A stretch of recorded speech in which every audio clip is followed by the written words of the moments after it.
Eccoci qua cari amici, sempre parcheggi esterni, cerchiamo di raccimolare tutto il materiale possibile che si può. Io ho già visto un'altra storica da piombare subito e niente, intanto ci godiamo questa Lancia Fulvia 2C. Qua sono in compagnia della Jo e... Salve a tutti, sì, abbiamo trovato nei parcheggi esterni questa Fulvia 2C del 1966.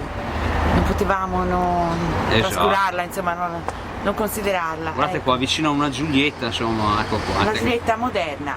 Una Giulietta moderna. Altrettanto rispettabile, i paragoni non sono possibili. Comunque noi ci dedichiamo più alle storiche e questa Lancia ci piace davvero. Eccoci qua, cari amici. Tutti i dettagli voi del caso, eccetera, eccetera.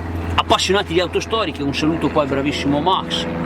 Ciao Max, guarda qua, tu che sei un lancista specifico ci commenterai il tutto, Eccoci qua, noi intanto la portiamo a casa del 66 mi sembra, vero? Sì, del 66.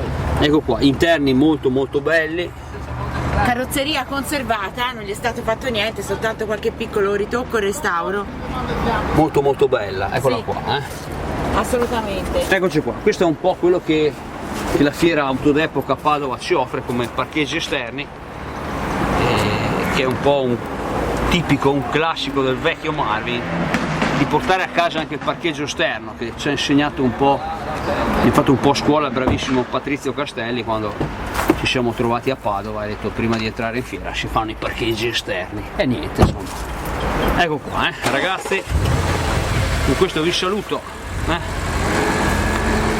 ecco qua guardate là in lontananza c'è una Porsche e niente, qua c'è la Jo. Salve a tutti ragazzi, salve a tutti. Sei stufa da Jo di questo? No, è divertente, ci siamo divertiti, cerchiamo, ora vediamo nel finale di trovare quello che c'è possibile. Ciao a tutti. Spettacolo, ciao a tutti. Viva la Jo. E viva Marvin Tour.